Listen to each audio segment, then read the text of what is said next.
الله من الشيطان الرجيم. بسم الله الرحمن الرحيم. الحمد لله نحمده ونستعينه ونستغفره ونعوذ بالله من شرور أنفسنا ومن سيئات أعمالنا.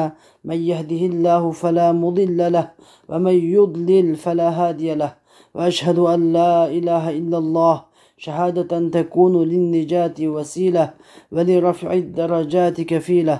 وأشهد أن محمدا عبده ورسوله. أما بعد. Cenab-ı Allah Subhanahu ve Teala ve Tekaddes ki hamdü sana. Peygamberimiz Muhammedur Resulullah sallallahu aleyhi ve sellemge dua salam yollap bolgandan keyin bugün sözlemoqchi bo'lganimiz bo'lsa, Qur'on Karimdan qalsa eng sahihlik, to'g'riliq jihatda birinchi o'rinda turadigan ve barliq islom ulamolari bu kitapның Qur'on-i Karimdan qalsa eng sahih kitap ekanligiga birlikka kelgan ve bu kitapni yozuvchisining hadis ilmidagi eng ulug' ulamo, eng ulug' muhaddis ekanligiga birlikka kelgan yozuvchi muhaddis Şeyh İmam Ebu Abdillah Muhammed ibn İsmail el-Bukhari rahimahullah yazgan El-Cami'us Sahih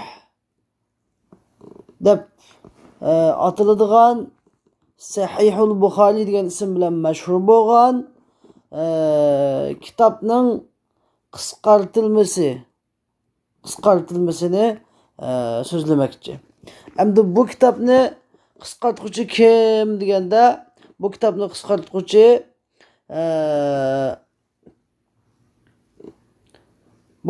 qisqartuvchi bo'lsa İmam Zeynuddin Ahmad ibn Abdullatif Az-Zabidi rahimahullah bu kitapni qisqartgan. Bu kitapni qisqartib bu kitapga At-Tajlidus Sarih li Ahadith Al-Jami' Sahih deb isim qo'ygan. Endi bu kitapni qisqartish yo'lida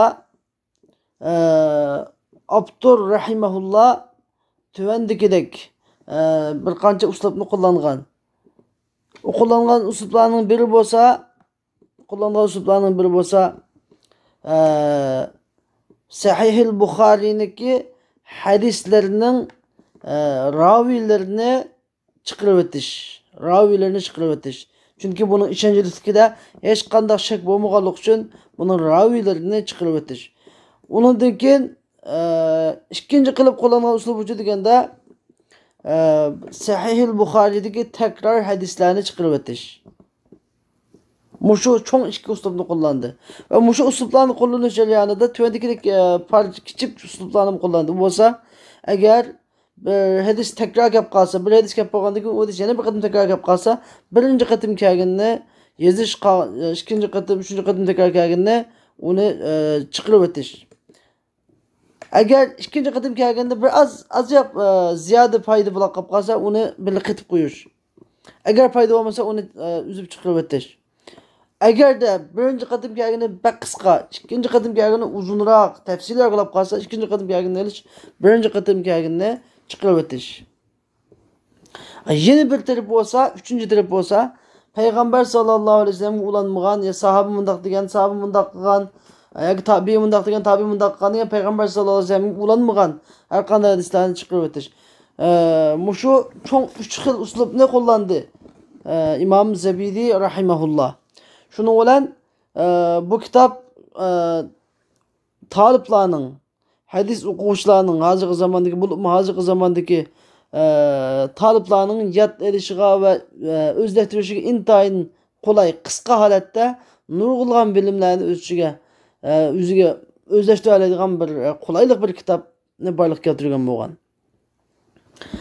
Endi asli bu Sahih Buxoriyninki asli İmam Navaviy ve İbn Hajar Asqalani rahimahullah'ın deyişçe asli hadisini tekrarını çıkartmagan, tekrar bilan qo'shganda İmam Buxoriyning hadisi 7275 tane hadisi bor. Tekrar qilingan hadisni tekrardan chiqarayotganda taxminan 4000 hadis qoladi degan. İmam Nevevi ve İbn Hacer Asqalani rahimahumullah. Ama İmam Zebidi bu muhtasar kitabıda, yani bu muhtasar kitabıda kısaltgan hadiste cami 2230 tane 2230 tane hadis kalgan. Cami 2230 hadis. Emdi İmam Buxari rahimahullah, Ebu Abdillah Muhammed ibn İsmail el-Buxari rahimahullah Hicriye'nin 194. yılı Şevval ayının 13. günü doğulgan ve Hicriye'nin 256. yılı Şevval ayının 1. günü vefat bolgan. Tuguluşu da Buxara, Özbekistan'ın Buxara şehirde tugulup, vefat buluşu da Samarkand şehirde vefat bolgan. İmam Buxari'ninki kabrisi hazır Samarkand şehirde var. Endi bu kitabni qisqartquchi İmam Ahmed ibn Abdullatif Az-Zabidi rahimahullah'ның tug'ilgan vaqti bo'lsa Hicriye'nin 813. yılı tug'ilgan, Hicriye'nin 913. yılı vefat bo'lgan. Hicriye'nin 913. yılı vefat bo'lgan.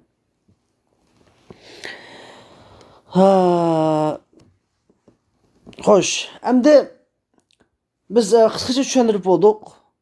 Bu İmam Sahih Buxori'niki Allah Teala'nın kitabının qalsa eng sahih kitaplıqda hech qanday shak shubha yo'q. Hattoki hadis sahasidagi kitaplarning ichidagi eng sahih deb atalgan kitap Sahihul Buxori ve Sahih Muslim. Ve endi Sahih Buxori bilan Sahih Muslim ichida eng sahih deb atalgani Sahih Buxori. Sahih Buxori. Biz shuning uchun o'sha Sahihul Buxori'ni boshladik. Endi men bu kitapni boshlashda qo'llanadigan uslubim bu yani bu hadislarning sharhlaridagi, izohatlaridagi so'zlarning ichidagi eng ishonchli deb qaragan, ham eng qulaylik deb qaragan, tushunish deb qaragan yerlerini sizlarga deb beraman. Chunki qarindoshlar uchun o'zlashtirish oson bo'lsin, qilsa o'nasin deb. Ondan qilib herkes boshqa qavullarning, boshqa ulamolarning so'zining yo'qligini, bu gap mushuning bunun boshqa so'zi yo'qligini bildirmaydi. Faqatlam bu kitobni boshlovchilar, muxtasar kitap, bu qisqartirilma kitap yanada o'qish boshlovchilar uchun tayyorlanganligi uchun bularga anda bek kengaytib devasak, birinchidan vaqt necha oladi, ikkinchidan bularning kallasida o'zlish bo'lmay qoldi. Shu sababdan amal ba yig'inchoq holati demakni qaror topdim.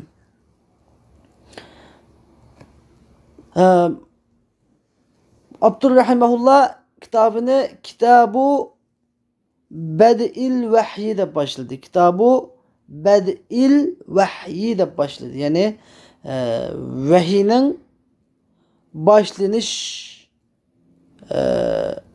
haqqidagi, vahiyning başlanış haqqidagi ayet, hadislar toplangan bir toplam deb. Kitap degan toplam degan bo'ladi. Onun keynidan keyfe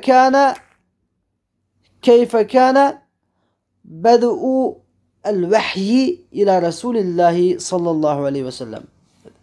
Yani Resulullah sallallahu aleyhi ve sellem'ge vahiyning başlanışı qandaq bo'lgan edi. Vahiyning başlanışı qandaq bo'lgan edi dedi.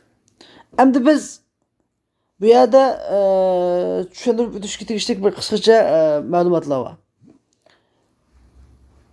Musannif rahimahullah nima uchun kitobini boshqa musanniflardek, boshqa avtorlardek, boshqa ulamolardek ya kitobi tahoratning kitobi deb boshlamadi, ya kitobul iymon deb boshlamadi, Mesela Müşkatil Mesabih'in Kitab-ı İman'da başlayan mesela. Mesela başka yani hadis sınavı kitapları, başka hadis kitapları ne? Kitabı taharatla başlayan Allah. Bazıları kitabı salatla başlayanları var. Bu ne mi için? Bu vahiy bilen başladı dese sebebi. Çünkü vahiy degan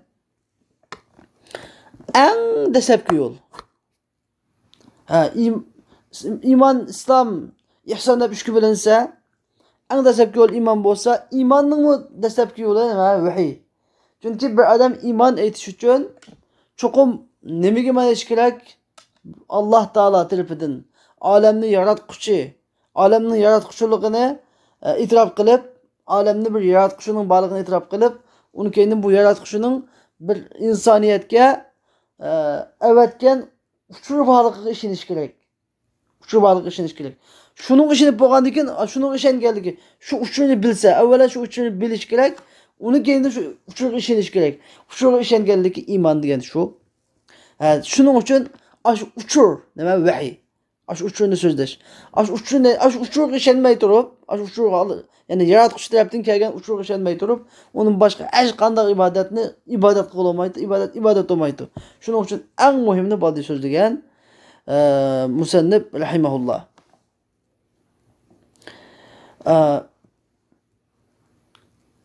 Ondan keyin yana biri bu vahiy to'g'riliq so'zlab boshlashiniki yana bir sababi. Yani kayfa kana badul vahyi deb kayfa qandoq vahiyning boshlanishi qandoq bo'lgan edi? Qandoq bo'lgan edi?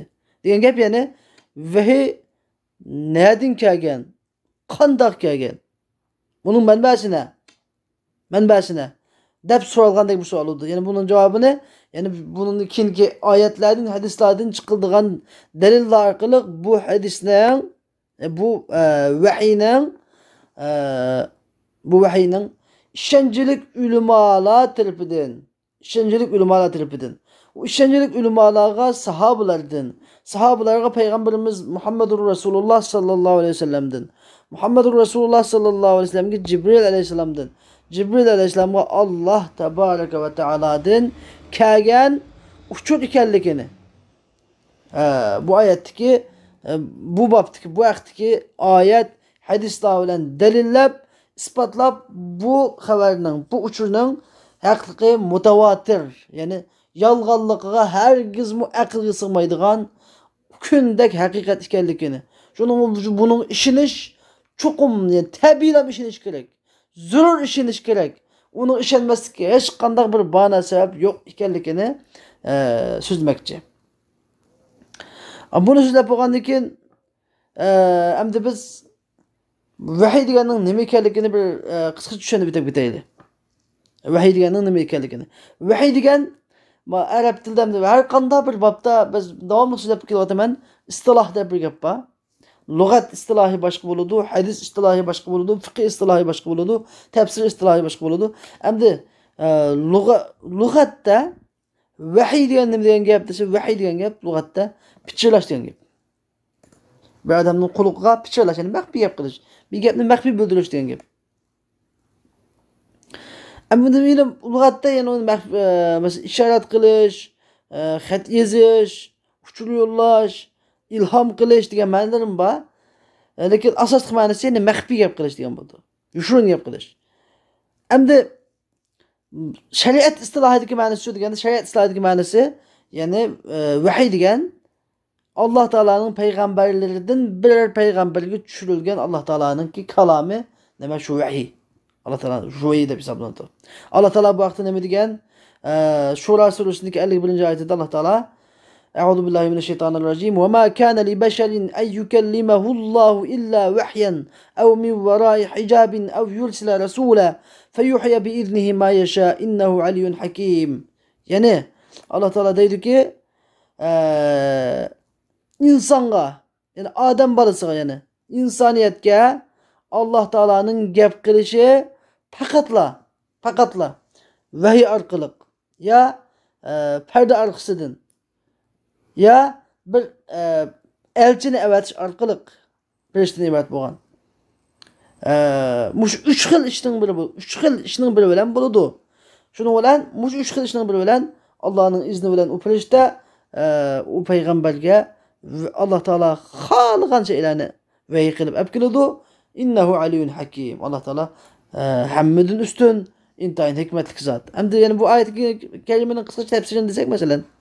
Yani insaniyetke, perverdigarınki vahiy qilishi faqatlam 3 xil ishning bilan bo'ladi. Undan boshqa mumkin emas bo'lishi. U 3 xil ishning biri boshqasi, biri vahiy, yani biri ilham. Mesela Peygamber Aleyhisselam Cibril Aleyhisselam benim ko'nglimga bunda saldı degan vahiy ilhami, yani ko'nglimga selish vahiysi. Yoki tushunib ko'rish vahiysi mesela. Peygamber Aleyhisselam vahiyniki dastlabki kinki risol chiqdi, dastlabki mezgillarda tushdi, rast shukr etdi. Xuddi ko'rgan tushi tong otgandek oldiga keldi. Mesela İbrahim Aleyhisselam o'g'li İsmail Aleyhisselamni bo'g'izda vaqtida tushiga tayinib, tushiga asosan bo'g'izda qola chiqqan. Allah Teala şun qad saddaqtar ru'ya deb shunday degan. Mavu payg'ambarlarning tushi haqdir odatdagi insonlarning tushiga o'xshamaydi. Bu vahiydir degan bu shu. Endi yoki bu bir xil ama ikkinchi xilisi parda orqasidan degani, ya'ni Alloh taolo bu payg'ambarga gap qiladi. Kalam sifatlarni so'zlaydi. Lekin u payg'ambar Alloh taoloni ko'rmaydi. Masalan, xuddi Musa alayhisalom yapgandek. Qur'oni Karimda ve kellemallahu Musa teklima dedimi? Musa Aleyhisselam yapgandek mesela. Peygamber Aleyhisselam'ni Mi'raj çıkıp yapgandek mesela.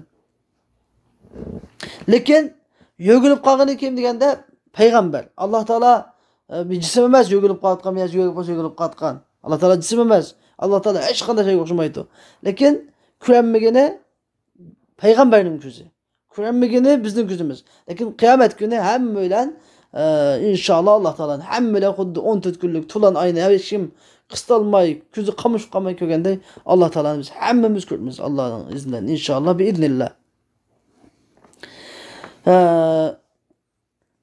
Hem de ya ki 3. xil nusxa olsa, 3. xil vahiy olsa Allah Teala mesela periştelerden bir perişteli Cibril Aleyhisselam'ını ya ki İsrail Aleyhisselam'ını ya başka bir perişteni evet arkalık şu Cibril Aleyhisselam şu perişte şu kişiye keliş arkalık şu vahiyini yetkizdi. Anladın şu vahiyini yetkizdi. Allah Teala halgan vahiyini buyruğu ya toskan çeklemesi halgan vahiyini yetkizdi. Demek vahiy degan gap payg'ambarlarning haqidagi vahiy qancha 3 turlikka bo'lingan bo'ldi. Biri Alloh taolaning so'zini parda orqasidan anglash. Musa alayhisolamning anlig'iga o'xshash, payg'ambar alayhisolamning biz Mi'rojga chiqib anlig'iga o'xshash. Ikkinchisi firishta vasitasi orqali vahiyni anglash. Uchinchisi ko'ngliga selinish orqali payg'ambar alayhisolam Cibril Aleyhisselam'ın ko'ngliga bunda saldı deydi. Bazen ko'ngliga selish orqali yoki tushunib ko'rish yoki ko'ngliga selish orqali. Mana vahiy 3 xilga bo'lingan bo'ldi. Endi payg'ambarlarniki g'ayri deb qolsa vahiy degan iborat Qur'oni Karimda agar payg'ambarning g'ayri deb qolsa u joqda ilhom degan ma'no bo'ladi. Masalan, Alloh taolo Qur'oni Karimda va auha robbuka ilan nahli an ittakhidhi minal jibali buyuta va minash shajar va mimma ya'rishun dedi masalan. Sura Nahlning 68-oyatida. Ya'ni senin Parvardigarın həsəl hərsiga şunda ilham qıldı ki, sen tağlardan öy yasığın, dərəxtlərdən öy yasığın və yani tağlarda sen öy yasa, dərəxtlərdə öy yasa və insanlar sana yasab bərgən öylərdə öy yasab şüyədə həsilini şüyədə işləb çıxarın. Digənini ilham qıldı Allah Teala həsəl hərsiga. Şu ilham yolu bilən. Yani vəhiy qıldı degan bu aytmayotgan ma'nosi. Mesela. Endi hoş. Bu vahiyni hem de biz türünü böldük mü? Vahiynin şekilleri, tefsiri şekilleri, vahiynin şekilleri, tefsiri şekilleri 6 xil oldu. Birincisi şu dikkat vahiy. Şu dikkat söylep öttik. İkincisi qo'ng'iroqning ovozi janglab kelgandek vahiy. Ma en qattiq, en ig'ir vahiy. Üçüncüsü payg'ambarning ko'ngliga selinilgan vahiy. Dördüncüsü peygamberge pilişte bir adamdan surati tutab kelib deb beradigan vahiy. Beşincisi peygamberge bu pilişte o'zining aslidagi suratida ko'rinib deb beradigan vahiy. Altıncısı peygamberge Allah Teala perdenin arkasında durup so'zlab beradigan vahiy. Mana mushu 6 xil vahiyning barliq shaklida bo'ldi. Endi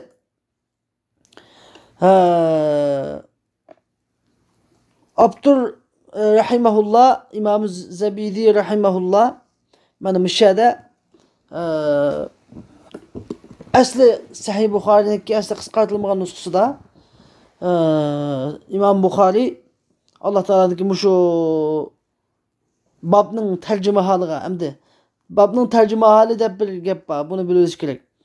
Tarjamatul bab deydi arabchada. Ya'ni Uyg'urchada babning sarlavhasi, babning mavzusi degan bo'ldi. Babning mavzusi. Ya'ni İmam Buxoriyniki bunda qoidasi har bir hadis so'zlamoqchi bo'lsa, yoki 1 2 3 hadis so'zlamoqchi bo'lsa, bir mavzu yozadi avvalan.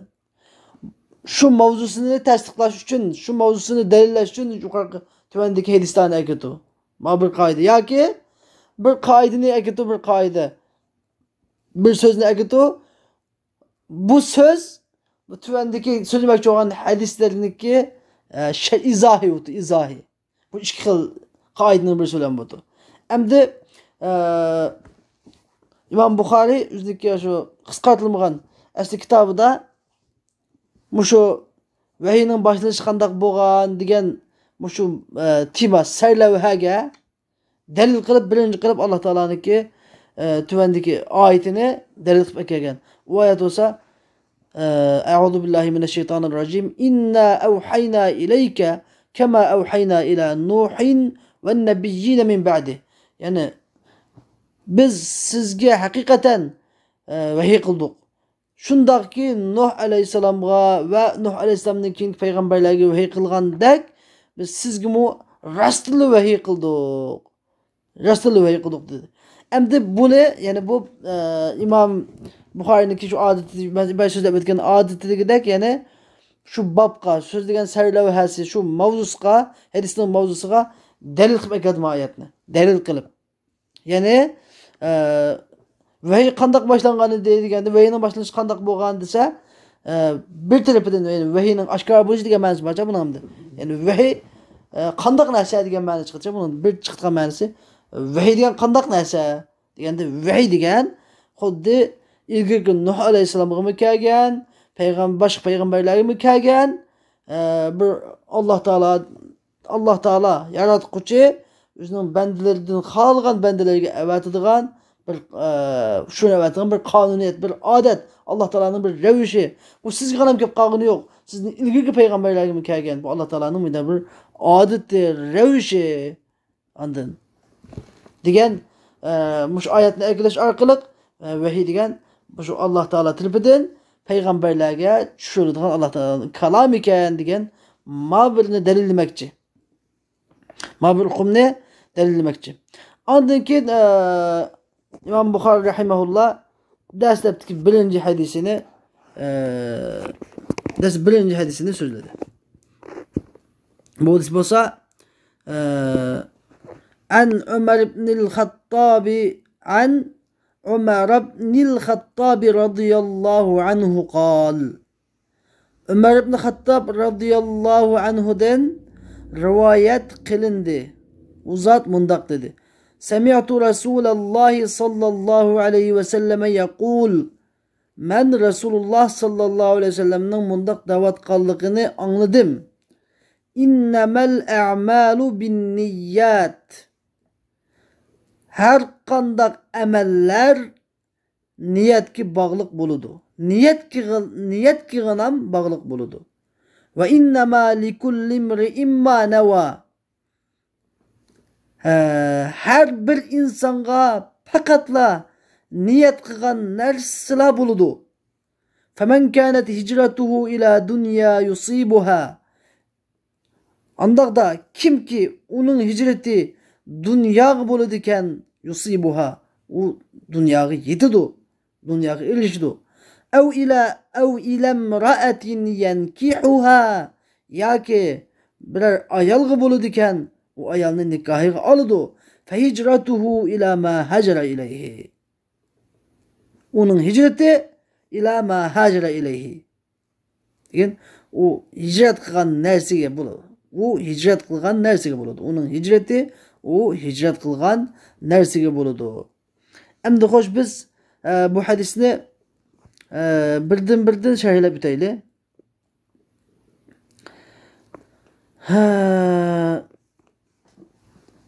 Avvalan babning mavzusi bu biz eng diqqat qilish tegishli ishlar qarindoshlar. Shu babning mavzusi bilan bu hadisning nima aloqasi va nima munosabati bor deganni bak ko'rishimiz kerak. Bu hadisda niyat to'g'riliq, hijrat to'g'riliq so'z qildi. Bu gap bilan niyat, hijrat to'g'riliq gap bilan babniki saylavisi nima degan? Vahiy qandoq boshlandi? Andın degan gapning nima munosabati bor desa, buning munosabati bo'lsa mundaq tuvandagidek. Vahiyning boshlanishi niyat bilan bo'lgan. Qanday niyat bilan bo'lgansa, chunki Alloh taolo Muhammad sallallohu alayhi vasallamni shu tug'ilishidan tortib tavhid ustiga yaratgan. Ya'ni Muhammad sallallohu alayhi vasallam tug'ilib bir butqa nima qilib boqmagan, sajda qilib boqmagan. Ve ezelden tabiatinden butperestlikni intayin yaman küretti. Yaman küretti. Şu sebepten Peygamber Aleyhisselam'ın şu kalbedeki şu ihlası sebepten, şu niyet sebepten Allah Teala Peygamber Aleyhisselam'a peygamberlik sebeplerini ata kıldı. O olsa rast düşmedi. Deslepte Peygamber Aleyhisselam peygamberliğini deslepki mezgillerde rast şükürdüğün şu kögen düşü tan atqandek aldığı keladigan bu şunda halatda yüz belgilib turdi. Peygamber Aleyhisselam şunda halatni ko'rganda texim Allah Taologa ixlos qilib, u butparastlikni endi tumay, u yerdan chiqib Hira g'origa ketdi. Hira g'origa chiqib yolg'iz bir Allohga ibodat qilib, ashyoda o'tirib edi. Alloh taolo Peygamber Aleyhisselamning bu ixlosini, ya'ni nima hijrat qildi, tark etib tashlab, kufrlarni hammani tark etib tashlab bir Allah'a yüzünü yalnız niyetini halis kılıp Hira çıkıp durup edi. Allah Teala Peygamber Aleyhisselam'ın bu ihlasını kubul kılıp Peygamber Aleyhisselam bu vahidin ibaret nimetini başladı. Başladı. Yani bab bilan bo'lgan munosabati mushu endi. Bab bilan bo'lgan bir munosabati mushu. Undan keyin yana ikkinchi tarafi bo'lsa bu innemel a'malu bin niyat degan bu hadis intayin hadisning o'zi faqat Umar ibn Xattob radhiyallohu anhu bilan rivoyat qilingan hadis. Lekin unda bo'lgan bilan bu hadisniki bir alaydilik bak mashhur hadis, qattiq mashhur hadis. Hamma tabi bak jiq ravilar rivoyat qilib ketgan gap. 2-3 sanatdan tortib bak olib ketdik, mutawatir darajada olib ketdik. Lekin hadis o'zi g'arib hadis, ya'ni faqat Umar radhiyallohu anhu rivoyat qilgan hadis. Bu hadis hamda mazmuni intayin cho'nqur. Ulamalar nima deydi? Mush hadis ilmning 3dan 1ni egallab bo'lgan. Ilm qalbdan bo'ldi, til orqali bo'ldi, tutgan a'zo orqali bo'ldi. Mana mushu 3ning biri niyatga bog'liq. Niyatning o'rni qalbda, mush qalbga bog'liq hamma bilimni o'lchab qo'ygan. Ya'ni ilmning 3dan 1ni egallagan. O'zga mujassam degan bilim mushu degan. Bu hadis mundaq bir mashhur, mundaq alayda bir hadis. Alayda bir hadis. Endi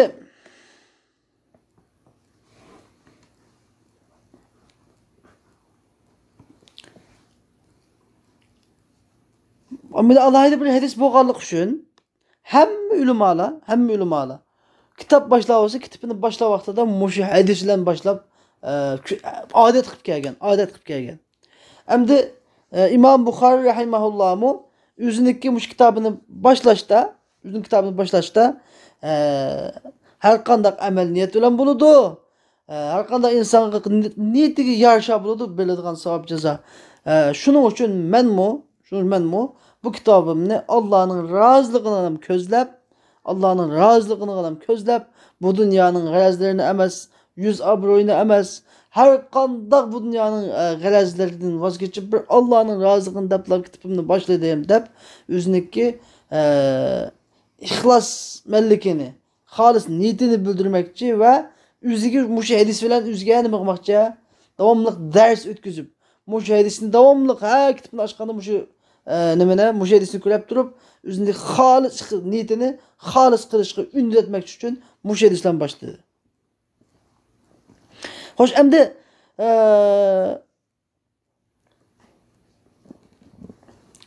bu hadisnikka emdi birden nimesi izahıga cümle izahla biteyli bu hadisini. Ömer ibn Hattab radıyallahu anhu'na hemmana bilisler. Çahar yarının ikinci halife. Emdi İmam Bukhari'ga bu hadis qancha kishini qo'llayotgan desanglar biz dastlabda bir bu hadisda sanatini so'zlab bitib ketaylik. İmam Bukhari rahimahulloh deganki bizga Humaydi hadis so'zlab berdi. Humaydi deganki bizga Sufyan hadis so'zlab berdi.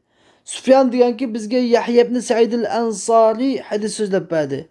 Yahya ibn Sa'id al-Ansari deganki menga Muhammad ibn İbrahim at-Taymi mundaq deb Alqamat ibn Waqqas al-Laysi'dan mundaq anglaganligini xabar qildi. Alqamat ibn Waqqas al-Laysi Ömer ibn Hattab radıyallahu anhu'dan mundaq deganligini anglagan edim deydi. Ömer ibn Hattab radıyallahu anhu minber üstüde durup mundaq deganligini anglagan edim deydi. Yani muahidisindeki baştaki nimesi şu. Demek İmam Bukhari Humaydi, Sufyan, Yahya ibn Sa'id al-Ansari, Muhammed ibn İbrahim at-Taymi, Alqamat ibn Waqqas al-Laysi deb Laysi Ömer ibn Hattab yani 6 tane kişi var. İmam Bukhari bilen Resulullah'ın arasında 6 adam var. İmam Bukhari'ninki bazı hadisi de 5 adam var. Aralıkta bazı hadisi de 6 adam var. Köp sanatlarda. Bana bu şunda Resulullah'a yakın demek şimdi. Onun dekin Semiyatu Ömer radıyallahu anh deydi. Semiyatu Resulullah sallallahu aleyhi ve selleme yekul innemel a'malu bin niyyat.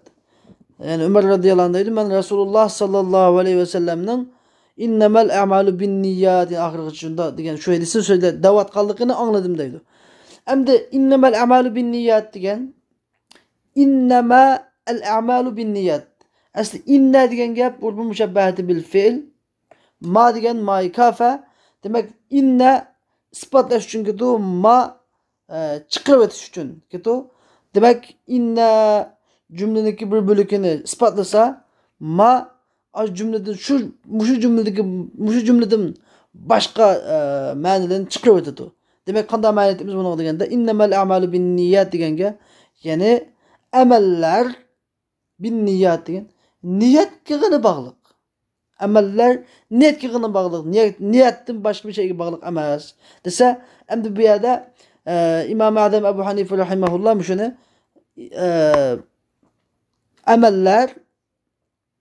amellerge savab verilişi de tefsir etmiş onu.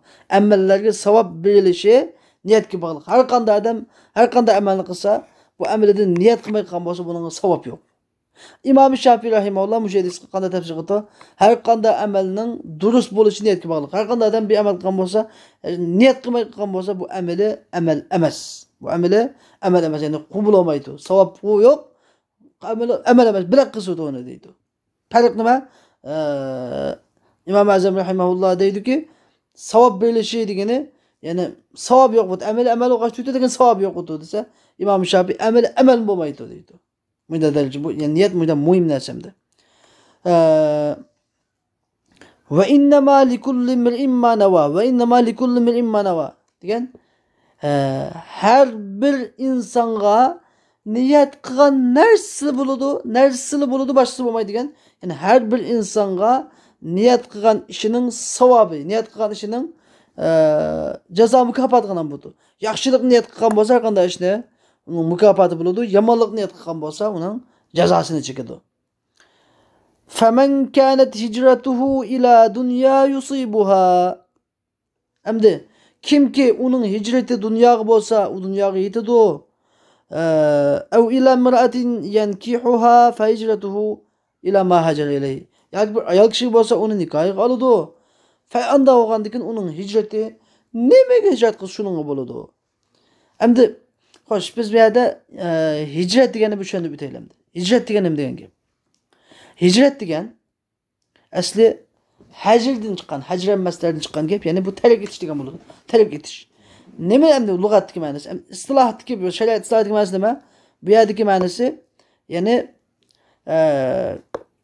kafir vatanini, kafirli besib olgan ya kafir bo'lgan yurtini tashlab islom yurtiga ko'chib ketish. Xuddi sahobalarniki Makkani tashlab Habashistonga, Madinatul Munawwaraga Payg'ambar sollallohu alayhi vasallam hijrat qilganidek masalan. Ba'zi chaqda bu hijrat degan Alloh taolo to'sqan narsani tark etishga ishlatiladi.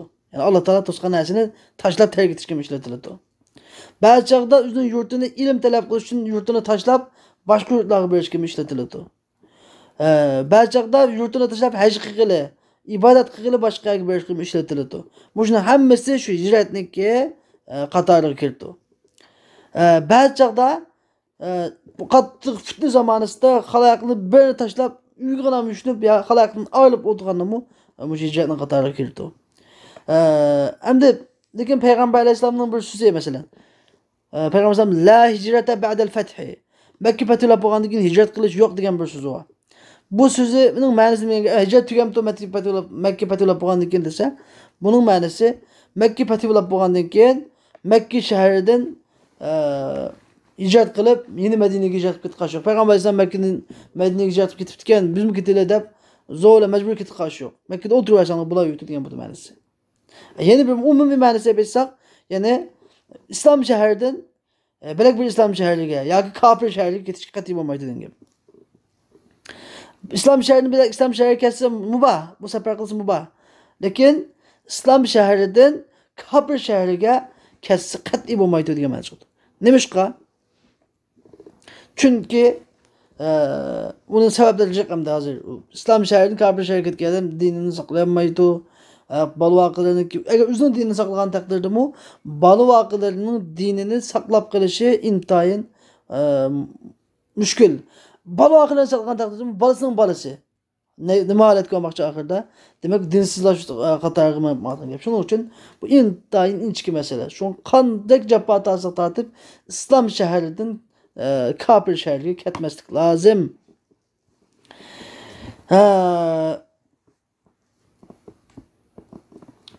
Endi ba'zilar mushadiki har qanday odamniki hijrati Allohning rasuli bo'lsa, Allohning rasuli hijrat qilgan bo'ladi. Ayol kishiga bo'lsa, ayol kishi hijrat qilgan bo'ladi deganda ba'zilar mushada bir qissani rivoyat qilishadi. Bu qissa bo'lsa Ummu Qays radhiyallohu anhaning qissasi. Makkadan Madinaga hijrat qilgan ayollarniki, hijrat qilgan muhojirlarning ichida Ummu Qays deb bir ayol bor edi. Bir adam Ummu Qays degan bu sahobaga, ayol sahobaga to'y qilish talabini qo'ydi. Ummu Qays radhiyallohu anha unga men bilan birga hijrat qilsang, men bilan birga hijrat qilsang uni keynidan sen bilan to'y qilma degandan keyin amson dalosh deb shu Ummu Qays radhiyallohu anha bilan hijrat qildi. Shu mush adam nima deb atilib qoldi undan keyin Ummu Qaysning muhojiri. Ummu Qays deb hijrat qilgan adam deb atilib qoldi. Payg'ambar alayhisalom agar shu mushadiki agar nimishqam ba'zilarning kallasiga ayol kishini deb hijrat qilgan bo'lsa ayol kishini atu degan gap nima aloqasi bor bu gapniki desanglar mushu gap. Ya'ni sababi nima? Xos sabab. Lekin bu sabab xos, sababi mushu. Lekin buning nimasi? Hukmi am. Sababi xos bo'lgan bilan hukmi am. Yani ma'na har qanday odam hijratida, yuqori hijrat deganni tushundik endi. Hijrat degan yoki kafir shahrini tashlab musulmon shahriga kelish dinini saqlash uchun yoki gunoh ma'siyatni tashlab yaxshi amal ibodatga kelish. Degan bunda bir necha ma'no so'zlab o'tdik. Endi kim shu qaysi hijratni qilsin, hijratni qilgan bo'lsa, shu hijratni qilishdagi niyati Allohning roziligini ko'zlab qilgan bo'lsa, bu savobga erishadi. Allohning roziligini ko'zlab qilgan bo'lsa, bu savobga erishadi. Agarda bu Alloh mushuni niyatida Allohning roziligini ko'zlamaydi, dunyoni ko'zlab qilgan bo'lsa, u dunyoga yetadi, dunyoga erishadi. Xudoyim nisb qildi uni, yetkazadi. Agar endi bir ayol kishini deb bo'lsin, bir niyat qilib kelgan bo'lsa, u xotinning oti Xudoy nisbati. Xudoy nisbati oti. Lekin u agarda Allohning roziligini, Allohning Rasulining roziligini niyat qilmagan bo'lsa qalbida, buning hech qanday savob berilmaydi. Savobdan mahrum qoladi demoqchi edi. Shuning uchun biz har qanday bir yaxshi amalni qila olsak, har qanday bir amalga yo'lga chiqib otlana olsak, cho'qim eng dastlabda Allohning roziligini ko'zlashimiz kerak. Chunki Alloh taolo Qur'oni Karimda nima deydi? وَمَا لِأَحَدٍ عِنْدَهُ مِنْ نِعْمَةٍ تُجْزَى إِلَّا ابْتِغَاءَ وَجْهِ رَبِّهِ الْأَعْلَى. Allah'ın dergahida şu Allah'ın razılıkını közlep kılmagan emel ibadetki hiç kadar sevap verilmeydi. Allah'ın ki razılıkını közlep emel kılmagan adamki hiç kadar sevap yok deydi. İntayın mühim gap. Şunun için İmam Bukhari üzerindeki kitabının en beşiğe müşahidesini ekergen. Ve ahiru davana enilhamdülillahi rabbil alemin. Ve sallallahu teala ve sellem ala khayri halqi Muhammedi ve ala alihi ve sahbihi ecma'in. Bi rahmetke ya erhamer rahimin.